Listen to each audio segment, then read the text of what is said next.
नमस्कार.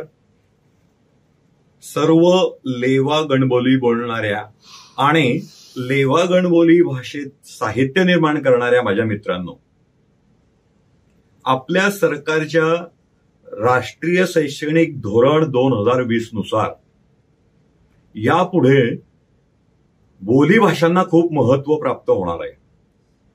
कारण त्याचं असं आहे की या वर्गांच्या मुलांना तुम्हाला बोली भाषेतून शिकवावं लागणार आहे किंवा बोली भाषेतून त्यांना समजावून सांगावं लागणार आहे. म्हणून आपल्याला लेवा गणबोलीमध्ये जे साहित्य आपण निर्माण करू ते अतिशय दर्जेदार असणं गरजेचं आहे. त्यात फक्त मनोरंजन नको आहे, तर त्यामध्ये साहित्याचे सर्व प्रकार असायला हवे आहेत. म्हणजे अगदी बालवाङ्मयापासून तर तत्वज्ञानापर्यंत सगळे प्रकार त्यामध्ये आले पाहिजेत.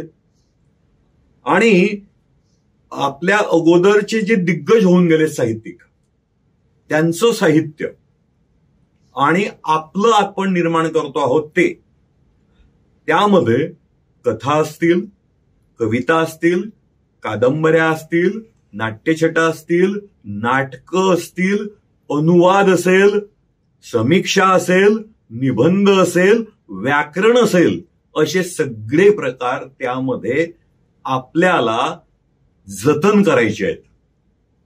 आणि त्यासाठी असे प्रयत्न आपल्याला करावे लागतील की जेणेकरून आपण हे सगळं लेवा गणबोलीचं साहित्य पुढच्या पिढ्यांमध्ये संक्रमित करू शकू. असे प्रयत्न काही लोक करतच आहेत. मी उदाहरण सांगेल. ठाण्याच्या आपल्या मनीषा कोल्हे नावाच्या एक ताई आहेत, आपल्याला काहींना माहिती असेल. त्यांनी बहिणाबाईंची 21 गाणी, अजून 21 गाणी असे 2 अल्बम बनवलेत अद्ययावत टेक्नॉलॉजीच्या साह्याने. स्वतः त्यांनी बहिणाबाईची भूमिका केली आणि अगदी व्यावसायिक आदरणीय कल्याणी साळुंके नावाच्या मॅडम आहेत, गायिका आहेत, त्या संगीतकार आहेत, त्यांना बरोबर घेऊन ते अल्बम्स बनवले. अजून त्यांनी एक कार्यक्रम असा केला, सांगे बहिणाई, हा 3 तासांचा स्टेज शो त्या करतात. मुंबईमध्ये त्याचे अनेक कार्यक्रम झालेत. आता 4 ऑक्टोबरला तर नाशिकला पण महाकवी कालिदास मंदिरामध्ये आहे.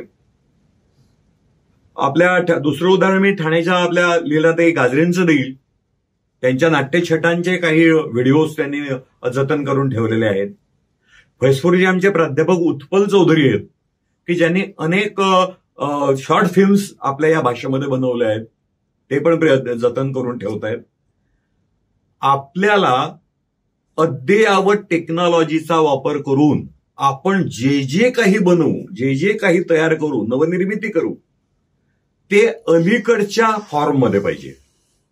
कारण आता पुस्तकं वाचण्याचं फार कमी झालंय, सगळ्यांनाच माहिती आहे ते. पण जे पुढच्या पिढ्यांसाठी द्यायचंय ते कायमस्वरूपी असण्यासाठी आपल्याला काय करता येईल? मग का तो ऑडिओ असेल, का व्हिडिओ असेल, का तो पेन ड्राईव्ह मध्ये असेल, का युट्यूबवर असेल, का फेसबुकवर असेल, कोणत्या पद्धतीने तो ठेवायचा हे आपल्याला ठरवावं लागेल. आणि म्हणून आपल्याला हेतुपूर्वक काही प्रयत्न करावे लागणार आहे. मित्र, बहिणाबाईंच्या साहित्याचा आपल्याला इतर भाषांमध्ये त्याचं भाषांतर करणं गरजेचं आहे. मग ते हिंदीत असेल, इंग्रजीत असेल किंवा इतर राज्यातल्या भाषांमध्ये असेल, ते करणं गरजेचं आहे. आणि ते आपल्याकडून होणं अपेक्षित आहे. काही लोकांकडनं नक्कीच अपेक्षित आहे. आता ज्यांची वय झाली त्यांचं सोडा, पण जे तरुण लेखक, साहित्यिक आहेत, त्यांना ह्या जबाबदाऱ्या पेलाव्या लागणार आहेत. आणि त्याशिवाय हे पुढे नाही जाणार आहे. मी असं म्हणेल, 2 पैसे या व्यवसायातून आपल्याला मिळण्याबरोबर त्यातला 1 पैसा खर्च करण्याची आपल्याला नक्कीच तयारी ठेवावी लागेल, तरच हे शक्य होणार आहे, नाहीतर नाही. आणि म्हणून माझी अशी आपल्याला सगळ्यांना विनंती आहे की हे आपण जे जे साहित्य निर्माण करू या अद्ययावत फॉर्ममध्ये, आता जो मीडिया आहे त्या फॉर्ममध्ये, ते आपल्याला आपली कवयित्री बहिणाबाई चौधरी उत्तर महाराष्ट्र विद्यापीठामध्ये जे कवयित्री बहिणाबाई अध्यासन केंद्र गणबोलीचं, लेवा गणबोलीचं स्थापन केलंय, त्या ठिकाणी हे जमा व्हायला हवं. किंवा ज्या ज्या कॉलेजेसनी कवयित्री बहिणाबाई चौधरी अभ्यास केंद्र निर्माण केलेली आहेत, त्या ठिकाणी सुद्धा आपलं हे साहित्य त्यांच्याकडे असणं गरजेचं आहे. त्याला कारण आहे मित्र, युनिव्हर्सिटीमध्ये हे सगळं गेल्याशिवाय इतर भाषिक जे लोक आहेत, इतर बोली बोलणारे जे लोक आहेत किंवा जे अधिकारी आहेत, त्यांना कळणार कसं की तुमच्याकडे काय काय आहे? हे त्यांना कळण्यासाठी आपल्याला हा त्रास म्हणेल मी थोडासा, हे सगळं जे तयार करू ते तिथपर्यंत पोहोचवणं सुद्धा आपलंच काम आहे असं मला वाटतं. आणि मित्र, हे करणं गरजेचं आहे. एकमेकाला सहाय्य करायचं आहे.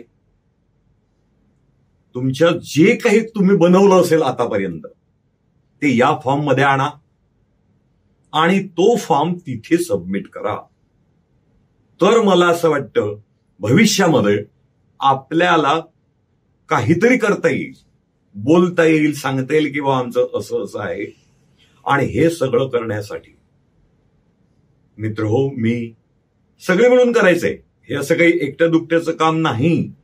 पण प्राध्यापक उत्पल चौधरी असतील किंवा आपली ती मनीषा असेल, हे जे आता यात काम करतायत सध्या, त्यांचं मार्गदर्शन घ्या आणि या पद्धतीचं साहित्य निर्माण करून ते पुस्तक असेल, ऑडिओ व्हिडिओ जे काही असेल ते तिथे मात्र घेणं जाणं गरजेचं आहे असं मला वाटतं. माझी 2 पुस्तकं ई बुकला आहेत, बुक गंगाला आहेत, पण कोणी वाचत नाही, कोणी पाहत नाही. हे जरी खरं असलं तरी प्रयत्न केलेले आहेत.